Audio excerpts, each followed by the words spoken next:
Hello, everyone. Welcome to the session. We'll give everyone a couple of minutes to get connected here. If you made it into the session already, let us know how you're feeling. Feeling excited? Are you feeling overwhelmed by the weight of the world right now? How are we doing? Feeling fantastic? Okay, that's some good energy to bring. Cool. Well, no matter how we're feeling, hopefully we can just put on our storyline, creative developer hats, and get a little escape from it all while doing some nice professional development. So thanks for joining us all here. Excited and a little nervous to see how AI affects our ID work. Yeah, that's good. How are we feeling about AI specifically? I don't know about y'all, but I've had quite the range of emotions with AI. A couple of days ago when I was preparing for this session and I was diving into the AI voices, I was like blown away. And I'm like, dang, this would have saved me so much time years ago when I was doing a lot of client work. And then last night when I was preparing for the session, I was feeling really frustrated. And I'm like, why am I even trying to use this AI stuff? I can do it myself. So yeah, that's the range of emotions with the AI. It's like magic sometimes, and sometimes it just won't work how you want it to. So yeah. Cool. All right, we have 300 people here, so let's get the polls going. So I have some questions for you all before we dive into the event. So first of all, how experienced are we with Storyline? I just shared that poll. If you can go ahead and place your vote. This is a beginner's Storyline workshop, so if you wanted the advanced workshop, that one was 3 weeks ago. That replay is on YouTube. But this one will be tailored a bit more towards beginners, and we're also going to dive into the AI features, of course. So we're going to be trying to balance a lot of different stuff during this next 60 to 90 minutes or so. So a third of us have never used Storyline, and a little over a third of us have some beginner experience. So y'all are in the right place. And if you are an intermediate user, you're definitely going to learn some things. And I think there will be some good, we'll do some good AI demos for the advanced users as well. Great. Thank you, everyone who responded to that. Okay. How about your experience with AI tools? Do you use AI often? Daily? Let's see the responses there. We have some people who have never used AI tools. Well, you are definitely in for a treat then, seeing what AI is capable of, especially when it comes to e-learning development. But there's a big opportunity here. It looks like about half of us are never using them or only using them a few times. So, yeah, they're definitely changing the ID workflow. So the sooner you get comfortable using AI tools, I think the more confident you'll feel about your future in the world of instructional design, because yeah, there's a lot of fear mongering out there, and there is the very real threat that AI is helping people do stuff a lot faster, and it is replacing some industries or people when they realize AI can do it way better, way faster. And we're going to dive into some of that here. And the way better is arguable, I would say, because AI definitely messes up. But cool. So, and only about 12% of us using AI tools all the time. So I think there's a big opportunity there. Hopefully this session will help you see how you can use AI to make your lives a little bit easier. Okay. One more question, just because this one, I think this is what blew me away the most. Have y'all used 11 Labs AI voices this year? I used it a while back. I think this is what's integrated into Storyline. So we now have all the power of this AI voiceover tool inside of Storyline. So it's what I figured. Most of y'all are already using this. I imagine it's saving y'all a lot of time. About 87% of 88% of you have not used 11 Labs AI voices. Okay, great. Okay, well then y'all are in for a treat, because yeah, it's amazing how far this technology has come. So stay tuned for that. And then finally, before we dive into it, if you could choose where we focus the most with this session, what would you want us to focus on? So we can focus deeper on the storyline development, where we get into the triggers and the timeline and all of that. We could get into the AI prompts that we used and our strategies behind that. Actually, I have an exciting announcement here. I know some of y'all know Sabrina Gonzalez, and she is really, really good with the AI prompting, and she's actually here with us now. Here's the Grand reveal. So Sabrina's Hello. here. Let us know in the chat if y'all know Sabrina. If you follow her content, you might work with her in the boot camp. But she's an instructional designer here on the team, and she helps me a lot with all sorts of stuff. But we got the tech working for her to join this session. But you want to say hi, Sabrina? Hello. I'm really excited to show you some really cool AI stuff and share like my strategies on prompting. So hope it is helpful. Cool. All right. Thanks, Sabrina. So yeah, Sabrina will be playing a role here. But cool. So it looks like most people want to see storyline programming followed by AI text prompting, and then some visual design and image generation stuff. So that's interesting. It's not exactly how, and very few of you are here for the learning theory. I get it. That's not what y'all are at a storyline plus AI workshop for. So how about this? We're going to make the session friendly for those of you who want to follow along and build. I'm not going to promise that we're going to build out an entire polished course in this amount of time, but we'll just start building. You can follow along. The replay will be available. We also have a Google Drive link that everyone can open, especially if you want to follow along, and we'll post all of our assets there so that you can download them. Let's dive in. Let's do it. Okay.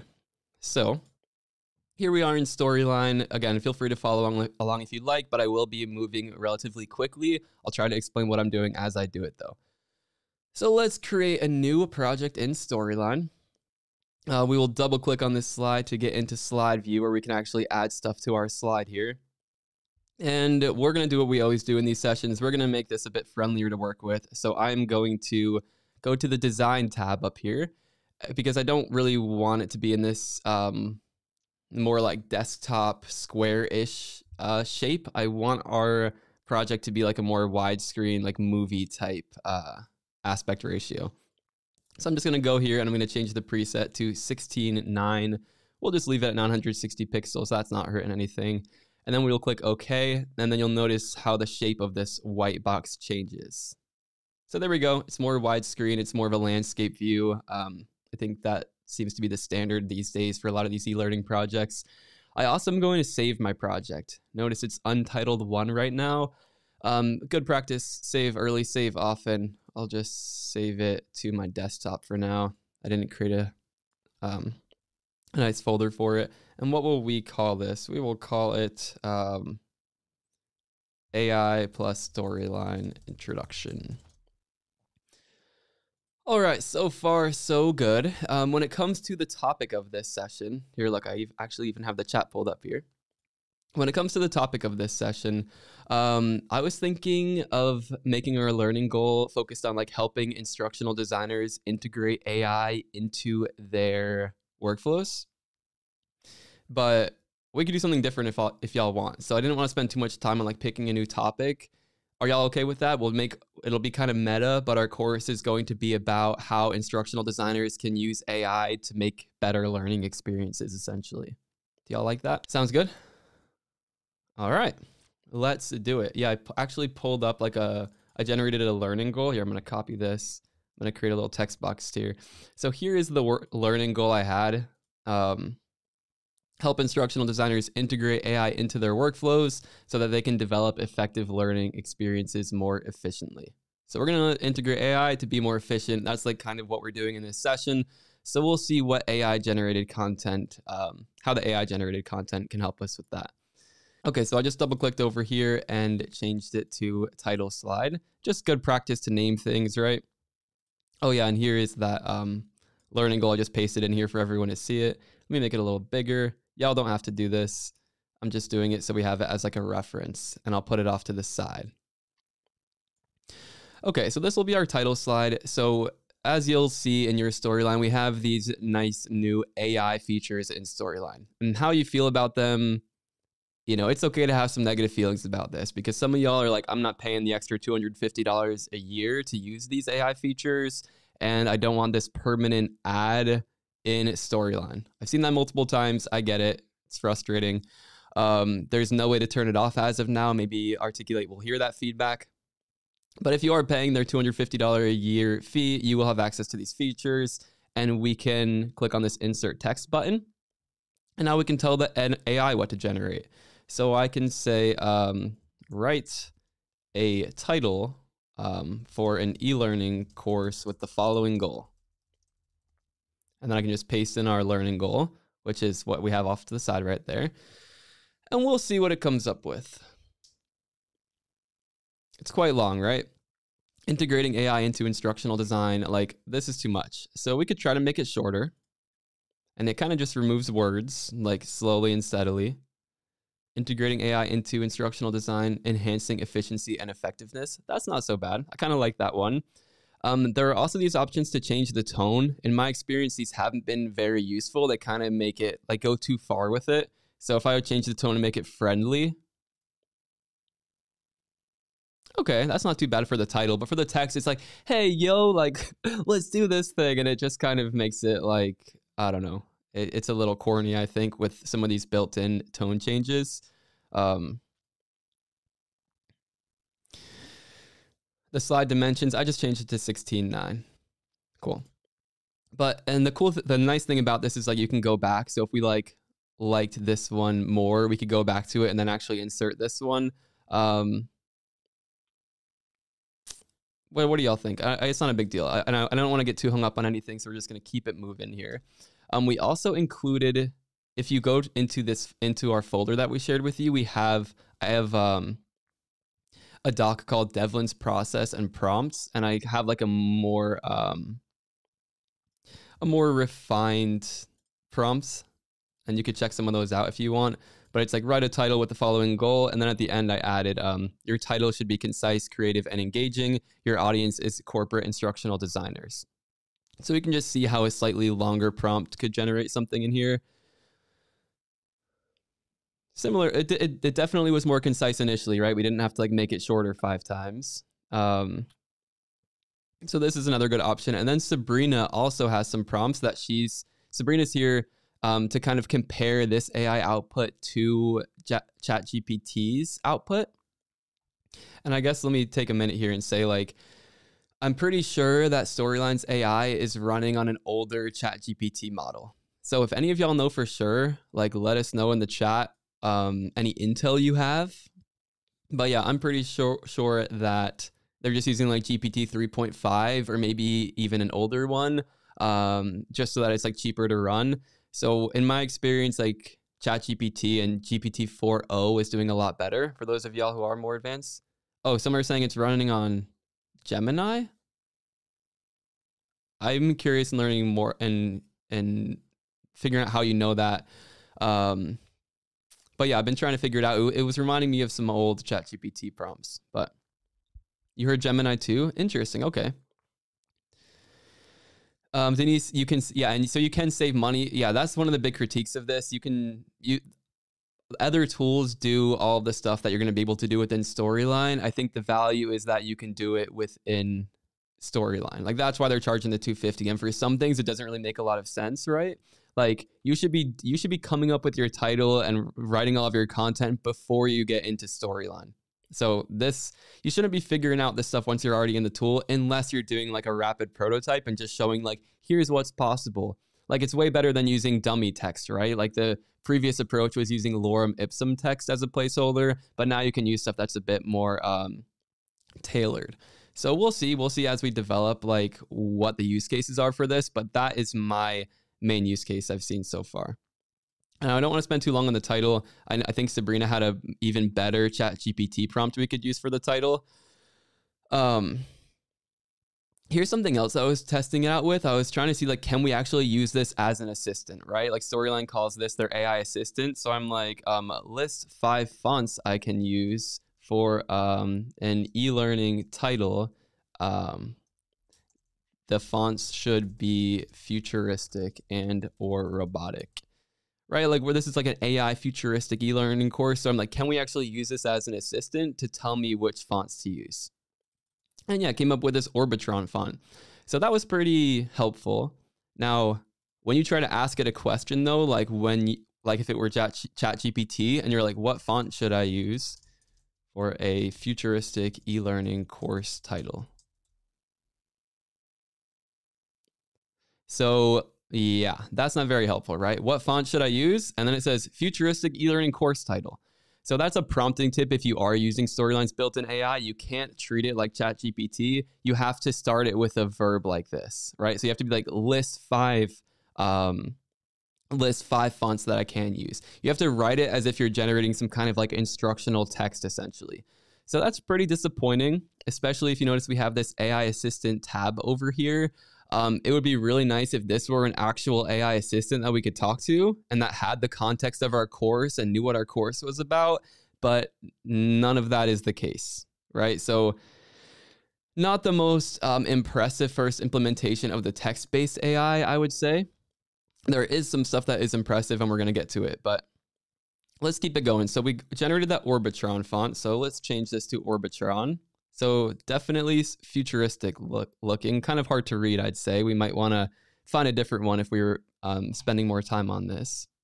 We'll make it bold. We'll try like size 30, maybe 28. And then we'll use Roboto as like a sub font.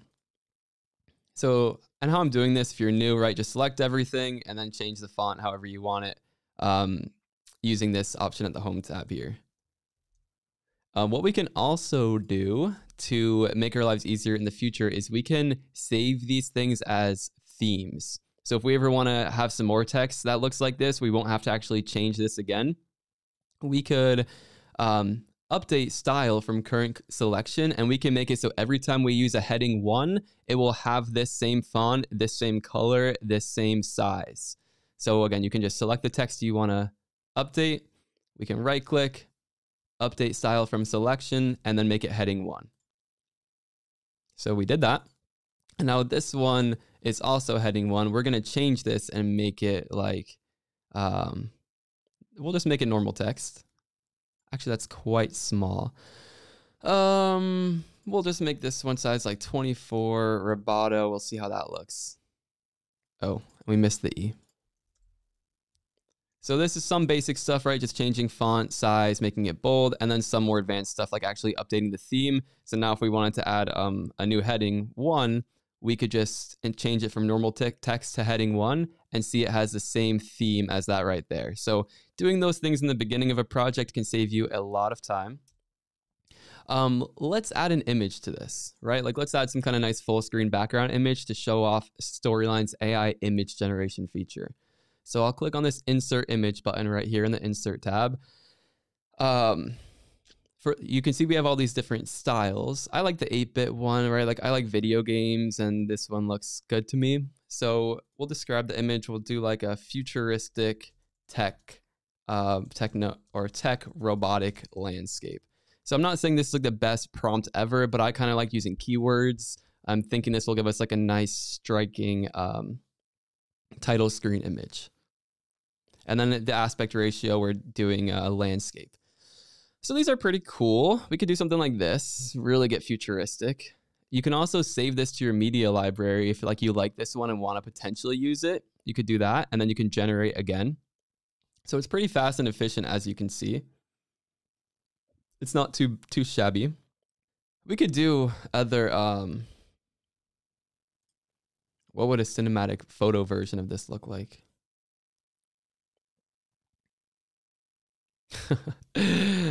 I mean, this kind of stuff would work, but again, I'm just trying to show off the features. I don't want to get too bogged down in any of this, so we'll just pick one of these.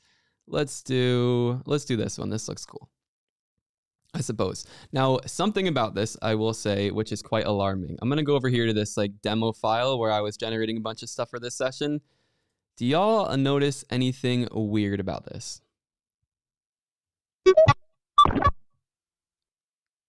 I'll give y'all a few seconds. Do you notice anything at all weird about this image specifically? Because this watermark down here was kind of alarming to me. Now, I guess, this brings up discussions of like AI ethics, right? Like a lot of these models are likely trained on copyrighted works, or at least that's the concern, right? Like, it's kind of and I know there was a big push by AI artists to put watermarks on their work so that when these AI models are training on their work, it actually incorporates the watermark into the final output. I'm not sure that's exactly what's going on here with this image, but there was at least one other image in my testing that had what really looked like a watermark down here. So that's kind of concerning. Kind of sketchy if you ask me. Yeah. So yeah, a little disappointing there to say the least. And I think that gets at some of the ethical concerns. I can show y'all some of, I mean, this is all AI generated, so this is like kind of a direction of where we're going. I guess I should have shown this initially, but. Breaking news: AI revolutionizes instructional design. In a stunning turn of events, artificial intelligence. So pretty cool, right? Like that's an AI voice. So let's not get too ahead of myself, but that's what I'm most impressed with. But we're gonna keep it pushing here. Now, when we add the picture, notice it goes on top of everything else. So the layers matter. So like if we want the text to show on top of the robot, we can click on this picture and drag it down. Because again, stuff that's on top of other stuff will hide that stuff if you're brand new to Storyline. Maybe we can just make all of this text white right here. Or I don't know if that will be enough contrast. Yeah, probably not. So I'll undo that. We could add like a white shape. So we'll add a little shape here. Could try to drag it around the background. We'll go to the Format tab and we can click this little drop down next to Shape Fill and change the fill to white. We can also get rid of the shape outline with this little drop down and do no outline. And then we can drag this rectangle behind the text here. Just to, you know, make sure it's not blocking it. And then I like moving the text over a little bit, right? If any of y'all have done the boot camp or anything like that, you know I get really into the padding and the spacing. So we want to make sure our spacing is good. I'm going to give a little bit of space here too, so we can add like a start button or something, kind of like we did in the other one. So I'll go to the Insert tab and I will just add a rectangle. I'm going to need a little bit more space than that, I think. You also might know that I avoid using the built-in buttons just because they can be a bit glitchy. So I like to just use my own rectangles and program them accordingly. We'll say begin, and then we can also make this in that Orbitron font, I think. Oh, that's too big. And then maybe for the shape fill for this rectangle, maybe we can draw a color from the image. That might be cool. So we'll go to the little drop down here and we will click on this little eyedropper, and then we can pull an image from the scene. Maybe we could do like one of these dark colors. So here we go. And now we will click on this shape and we'll add a trigger. So if you're new to Storyline, this is how you add interactivity. So we will click on this and we will add a trigger so that when you click on it, we're going to take an action. So triggers are set up like this. We perform certain actions when certain things happen. So by default, because we had this rectangle selected, the when is when the user clicks this thing. So when the user clicks this, what do we want to happen? We want to jump to the next slide. So you'll see there are so many different actions we can take. Again, this is for those of y'all who are new to Storyline. This one by default was already kind of how we wanted it to be. So we'll click on OK. And there we go. We just added our first trigger. What we can also do to kind of make things easier to work with is we can name things appropriately. So if you look down here in the timeline, you'll see what the default names are. Right now, this button is named Rectangle 2. We'll double click that and we'll name it Start Button. And so then when you're working with the triggers, like if I double click this one to edit it, you'll see the object, you know, when the user clicks the start button. So it makes a lot more sense than when the user clicks rectangle 2. So that's just good practice, especially if you're going to be collaborating with other developers. And there we have it. We made our title screen. How are we doing in the chat? Yeah, Sean. Yeah, image generators are fair game. I mean, yeah, maybe let us know in the chat how you're feeling about using AI and the ethics of it. I know certain communities, like especially like artists and stuff, are like really against it. I feel a bit conflicted. Like, yeah, I don't love the idea of AI ripping off people's work. Like, you know, it's only a matter of time before there is an AI generated Devlin live event that I have nothing to do with and that other people are profiting off of, right? Like, that's not a great feeling. But on the other hand, like, since we are so focused on serving the corporate world and whatnot, like, I don't think this cat is going back in the bag. Isn't that the expression? Like, people are going to be using this, especially in the corporate space where it's all about finding efficiency, saving time, building stuff faster. And then from the instructional design perspective, also, it's really exciting because as an instructional designer, you have so much more power to create stuff. You don't rely on big graphic teams and artist teams to build this stuff. Like, imagine if I wanted to build this graphic, right? Like, it's so, we can, as IDs, we can move so much faster because we can generate stuff like this instead of having to, go and hire a graphic designer to do this. So yeah, not great for the, and it's only, maybe it's a matter of time before instructional designers are, oh, well, let's just generate a course with AI. Who needs a real ID? But I think that's a lot further off than generating these images, especially because I think this image generation stuff is best for these like more like vibe setting images, or like, if you need to set the scene. But if you need like a really specific image demonstrating a particular process or something, it's not going to be so quite so good. Cool. Okay. So how do y'all want to keep moving along? I'm going to like generally follow like Gagne's 9 events over here. So I think that's like a good format for designing a learning experience, right? Like, it makes sure all of your conditions are met. So the first event is gain attention. So I was thinking it would be cool to create like a more attention grabbing slide. So to create a new slide, we can click on our existing one, and then we can click this new slide button up here at the top. So we'll do that. And I want to show you all the AI voices. So we did an image, we did some text. Let's do some audio. So I'm going to go to insert audio here, and I'm going to click on voices. And this is where the biggest value is, I'd say, when it comes to AI within Articulate Storyline. So I'm just going to play some of these for you and listen to how good these sound, especially if you've been in the field for years and you know where we're coming from. Our distrust is very expensive. Just trust yourself, then you will know how to live. One today is worth 2 tomorrows. There is no greater harm than that of time wasted. So some are better than others. I really like this Alice one because, and I like the news tag. So I thought it would be fun to do kind of like you kind of saw from my other one, this like news announcement, right? So it's like we're going to have some breaking news about how AI is shaking up the world of instructional design. So let's generate some text for that. Again, here is this document you have access to.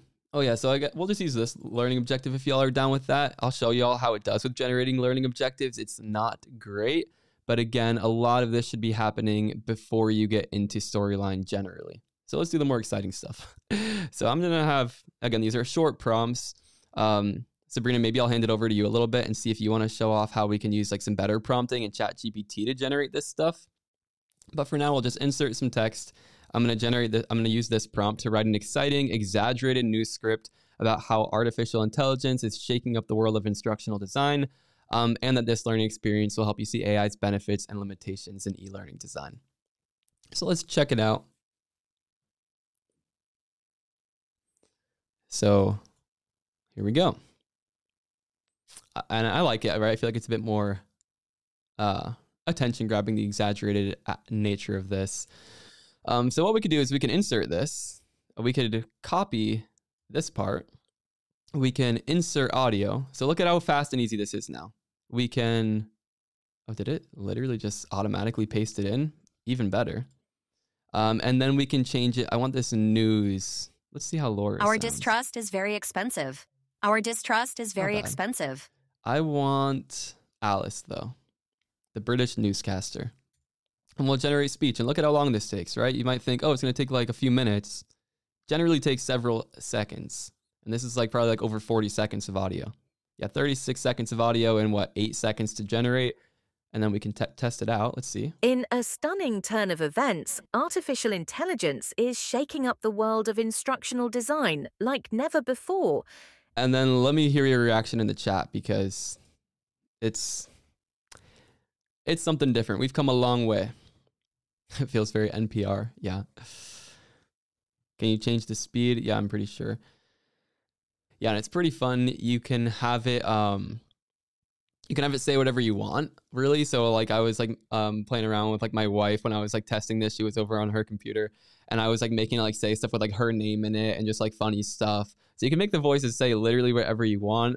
Yeah, okay, so let me just share with y'all a little anecdote, okay? So when I got into this field back in 2017, a lot of the client projects I work on, and if you're already working in the field, a lot of the projects you probably work on, they incorporate voiceover and audio. So I would work on year-long projects sometimes where we're generating like hundreds of hours of voiceover across dozens of storyline files. And initially we would use storylines built in AI robot voices, and they would sound really bad. They're really robotic. If you ever try to deliver something like that to an actual audience, that's all the feedback you would get is, this sounds terrible. Why am I listening to a robot?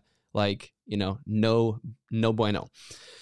So what we would do is we would use the robot voice for the prototype, and then after getting all the revisions and feedback and everything from the clients or the stakeholders, we would then have to send off the scripts to real voiceover artists, pay them lots and lots of money, and wait weeks or months for them to get everything back to you. And then you'd have to go in and resync everything. So yeah, it used to be a lot of really expensive, really time consuming. And now you can generate these professional sounding voices within Storyline in a matter of seconds, and closed caption everything. Yeah, don't forget about that. You need to make sure the transcript is synced up, the closed captions are synced up. So now when you add in this AI generated voice, you just click a box. Do you want to generate captions? Yes or no? So we are in a different world here. Like, this is the kind of stuff I was excited about when I saw how AI was shaking up things. Like, stuff that used to take an instructional designer days to do now takes an instructional designer minutes to do. So, and yeah, this is built, I'm pretty positive, on 11 Labs. So this is another thing where you could use 11 Labs and then you could import the audio yourself. And I haven't used 11 Labs too much, but you probably can do even more advanced stuff. But yeah, I looked up this model, and this was an 11 Labs model, it looked like, or at least I saw it in their documentation. So yeah, you can change some of these settings here. Otherwise, you could use 11 Labs, generate what you need, and then import it. And then the closed captions are like perfectly synced because the text is provided by you already.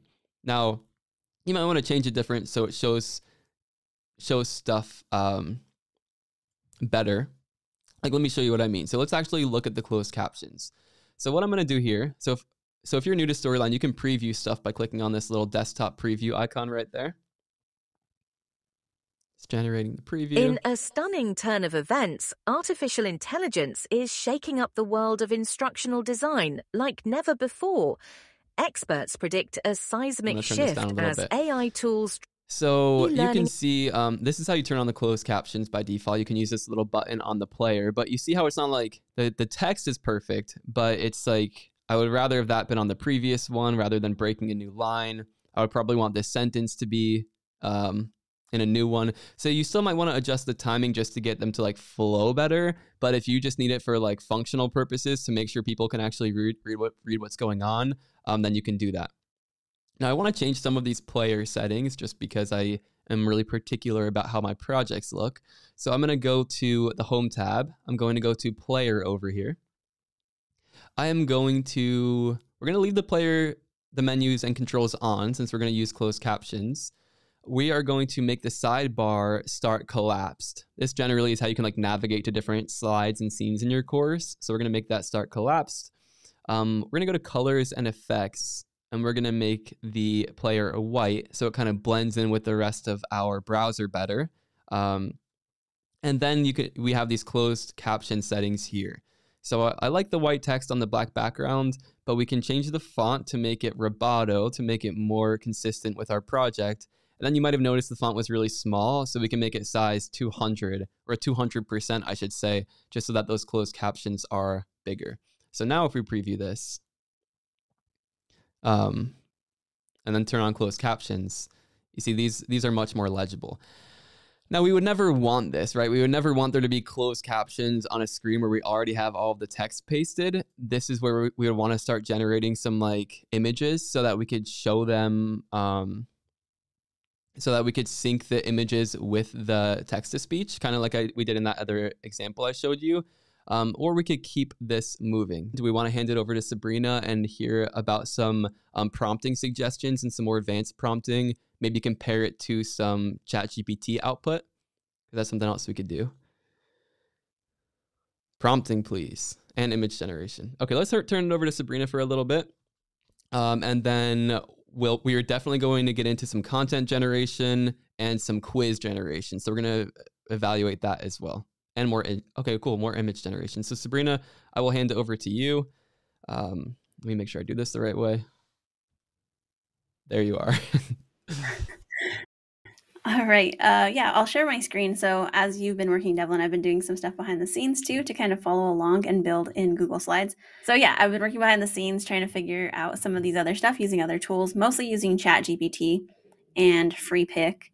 And Freepik Tunes just came out too. So they have an AI voice generator. They have music. Sound effects are coming soon. And the voices here are actually pretty good. If you're in the Google Slides, I did add an audio clip here that you can check out. And here's the script that came from ChatGPT. So as Devlin's been doing stuff, I've been doing the same things in ChatGPT. The document in the folder that's called Prompts for AI has a lot of basically how I write prompts for ChatGPT. So I always make sure that there's a role, that there's the task I'm telling it what to do. Giving it examples is super helpful because it knows exactly what you're looking for. And then additional notes is kind of nice for some of these other things that you just want to add in there, but it doesn't quite fit into your prompts. So as you look through these, you'll see that they are all written pretty similarly. They all have the role, the task, examples, and then some additional notes. So definitely take a look at those. And to be honest, I asked ChatGPT to help me write these prompts. So I'll give it kind of a general idea of like, here's what I want to do. Help me write a prompt. And then I take the prompt and I'll go test it in a new chat. And whatever's not working, then I'll go back and say like, this wasn't quite what I'm looking for. Can we fix this part?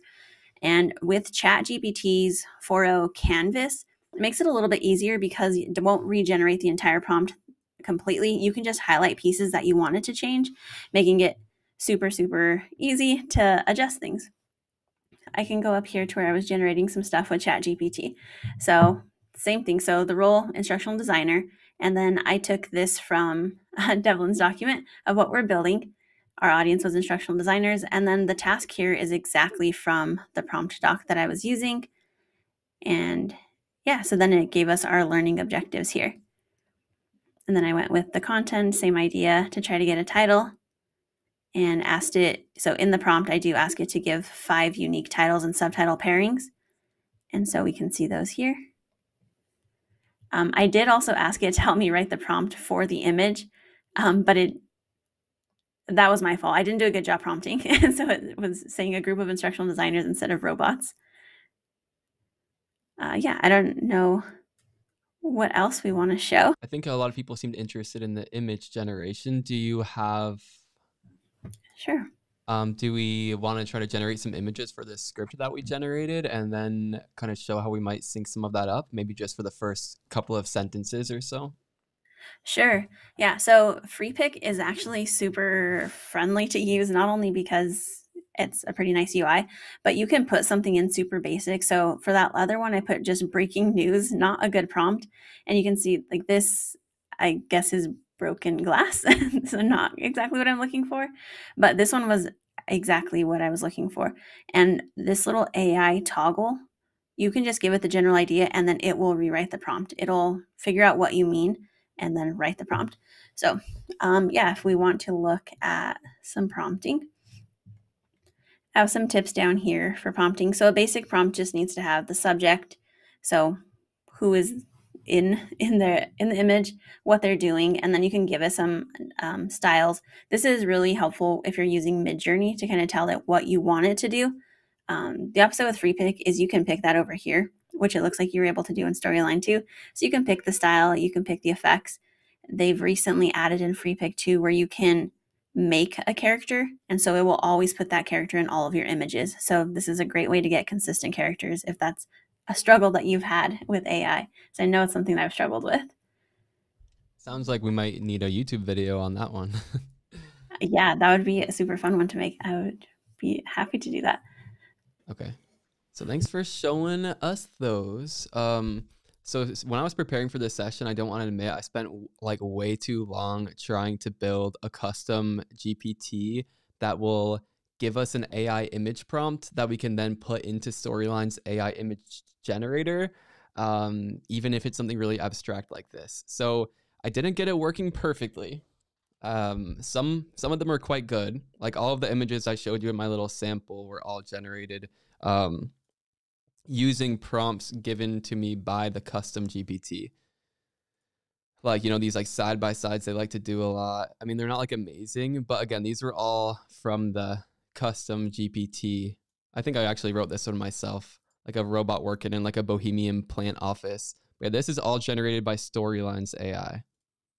So not too bad, right? Like they're decent. See, like this is pretty good.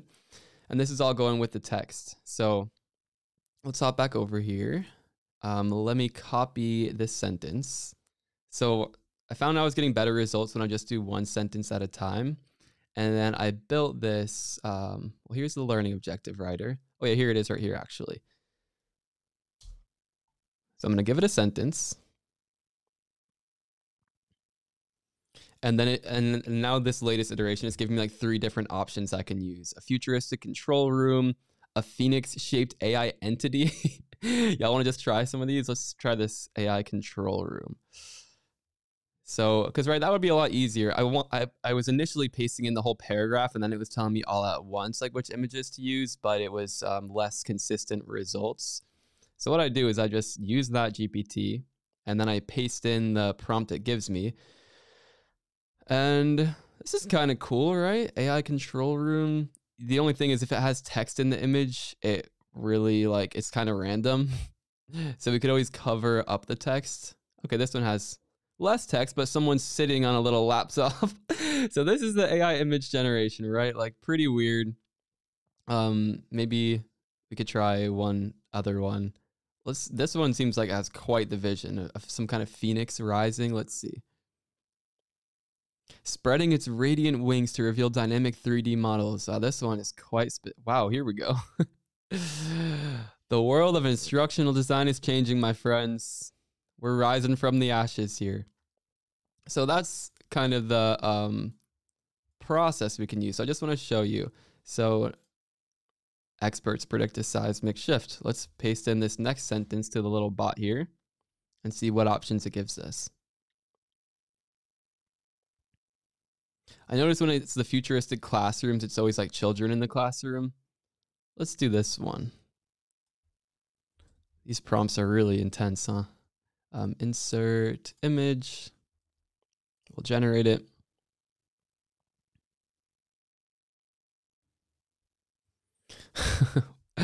Kind of cool. So I'm going to put adult learners.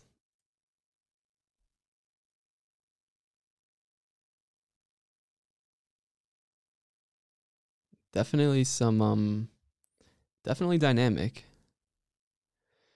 Not sure exactly what we're going for, but you're getting the idea. So I want to just show you what we can do with this. So this one went beneath that one. Okay, so then what you can do is you can actually time it up with the different sentences. So if you work with VoiceOver a lot, you can kind of guess where one sentence ends and the next one begins. So then we'll move this one over here. And then you can also add like animations. So for example, we could have like some kind of a wipe effect where it can like wipe from the left over 0.35 seconds. So it can like quickly animate in. Whoops. So how I did that, you just click on the object you want to animate and then go to that animations tab. So now if I preview this, you'll see the idea of how we can build something like this if you're new to Storyline. And yeah, I dragged the beginning of this on the timeline. If you've ever used a video editor tool and you're new to Storyline, it works in a really similar way. You kind of just drag the beginning of the object to where you want it to actually arrive on the slide. So this one won't get here until that 8-second mark, synced up with that audio. So let's preview it. In a stunning turn of events, artificial intelligence is shaking up the world of instructional design like never before. Experts predict a seismic shift as AI tools transform e-learning experience. So there we go. So that's how you can build out kind of this like narrated visual slideshow type experience, which I think would work well for some of this stuff. How are we doing? How do we feel about this so far? It doesn't do well with metaphors. Does it just generate animated visuals? Oh, y'all want to see it demoed for like a hospital image? Yeah, sure, we can do some of that. Let's do it. So if we go here, we want to insert. Yeah, it seems like a big question from a lot of y'all are like, is this worth it? So if you want me to test some stuff for you, if that's where y'all want to get the most value out of this session, we can do that. I still want to generate some content and show you the quiz generation feature, but let's do like clean hospital waiting room. And then we can do it in, let's do no style and see what it comes up with. But I think the overall, okay. See, these are pretty good. Like a general like stock image, right? Not sure what's going on there exactly. It's not bad, but I think the answer to all these questions are like, it's okay in storyline. It's like everything except for the voices, I will say. Like it's okay in storyline. It's not great, right? Let's see it generate some content. So we're going to create a new slide here. I am going to grab a learning objective, identify potential benefits and limitations of using AI in e-learning design. We're going to insert some text, generate content, or write content that I'm actually not going to paste the objective because it gets kind of glitchy. When I'm like, write content that supports this learning objective, then it just kind of like elaborates on the learning objective, and that's not what we want. So we'll just explain it more clearly. Write content that lists the potential benefits and limitations of using AI in e-learning design. So we'll just be nice and direct like that.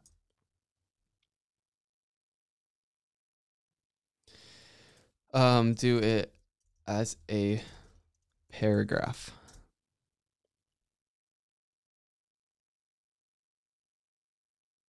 Okay. We can work with this, right? So again, if we want to, I think it would be just leveraging the AI images. It would be kind of cool to have, images to support each of these, and then we can use the closed captions.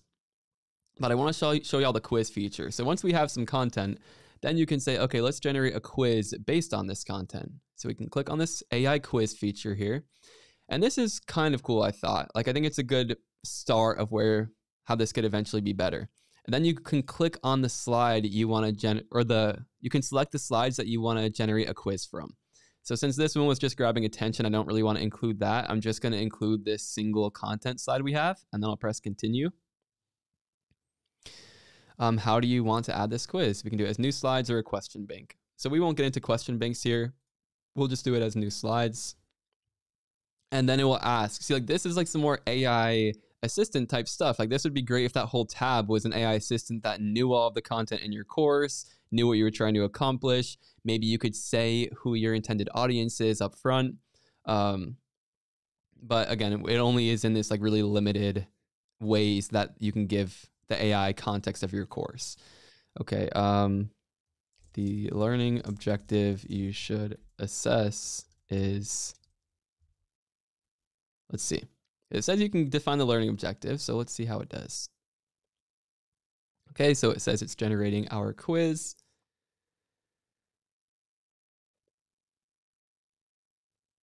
Takes a little bit longer to generate the quiz.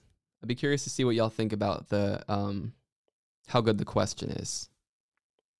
Okay, so it generated 2 questions. So the first one, which of the following is a benefit of using AI in e-learning design? Personalized learning experience. Okay, let's see the distractors.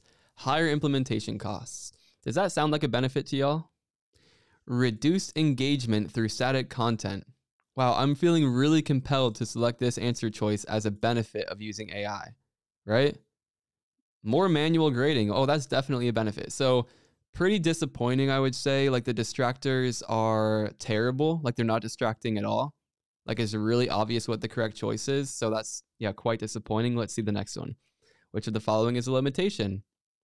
High implementation costs, increased human interaction. Okay, maybe enhanced data privacy. That sounds like a limitation, doesn't it? Not really. Simplified course design. That sounds kind of like a benefit too. So it'd be really good if it was better at writing distractors. I guess it's good for generating. It generates a question. That's good. It has the right answer choice. Okay. But the thing that will probably need the most human revision are these distractors to make them actually like compelling, like to make people actually want to click on them. So that is that. It also generates feedback. Okay, yeah, it's not a limitation. It's generally seen as a benefit. Yeah, we could have figured that one out. But what we could do is we could also add sound effects to play when, like we could also look at Storyline's like sound effect feature. I think that's kind of cool. And we can do it on the feedback master. So we can make it so that every time someone selects a correct answer choice, we can play a sound effect. Or every time they get it incorrect, we can play an incorrect sound effect. So we could just, go onto this layer right here. And layers are things that like appear on top of a slide if you're new to Storyline. So essentially when we submit this, Storyline's internal programming is going to say, okay, did the user get it right or did they get it wrong? And you can set some of that programming here. So in form view, you can see like here are the choices and here's the associated feedback for that choice.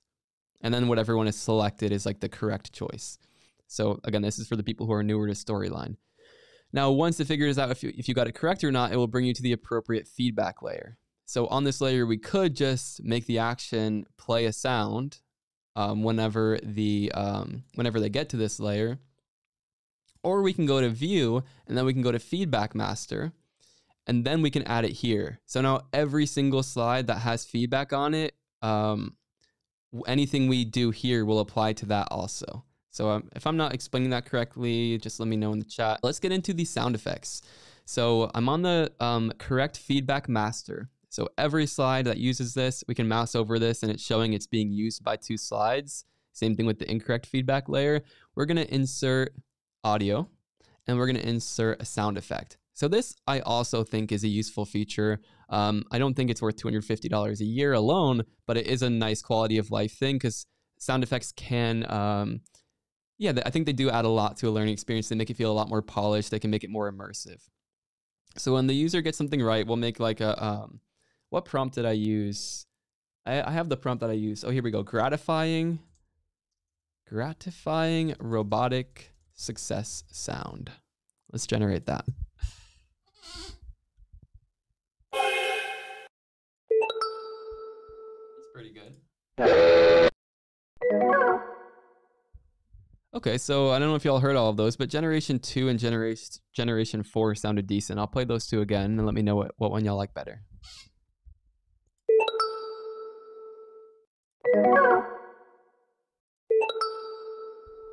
I think Generation 2 is pretty nice. Yeah, okay. So then we can just insert this. And then by default, it's going to put it at the beginning of the timeline. So whenever we get to this slide, it should start over. If not, this is going to be slightly more intermediate. But with this layer selected over here, we can click on this settings wheel and we can make it so that whenever someone revisits this layer, we're going to force it to reset to that initial state. So the timeline will go back to 0 and it will play that sound effect again. So we'll do that. And now we will also insert a sound effect for this incorrect feedback master. So we'll go to sound effects. I did incorrect, negative, robotic sound, depressed. I added that word at the end because it helped me get some better output. So let's see what this comes up with.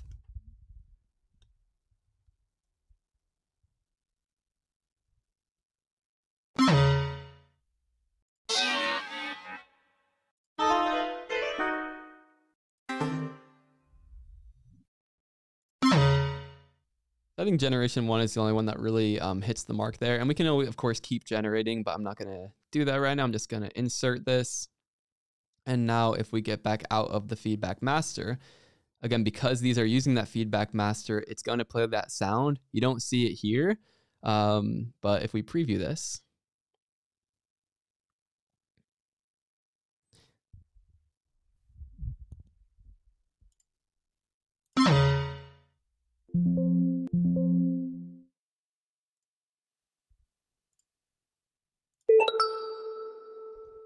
so there we go. So we have those sound effects, right? Like I think that adds something nice. It gives another like, auditory indicator of whether or not you answered the question correctly or incorrectly. So that's a nice touch there. we didn't exactly build a full e-learning project here, but again, like 60 to 90 minutes isn't really enough time to fully do that. But hopefully this was enough to kind of show y'all what this stuff is capable of. I think overall, the text-based AI in Storyline is a little disappointing. I think the user experience of it is also a little disappointing because, again, if I were to insert a new AI text box and be like, okay, create an engaging anecdote based on my content, it's not going to know what your content is. So not very helpful. What I am super impressed by are the voices. So that huge time saver, whether you want to use the voices for a prototype or as like the final voice in your project, they're good enough to do that. So I think if you're working with voices, $250 for that access is a steal. You could probably get it cheaper from 11 Labs, but it's still going to be more friction to work with. So that alone is what makes it worth it for you, I'd say. The image generation is okay, right? Especially if you're using it for general stuff, but there are better tools for that. I think Freepik will be a lot better.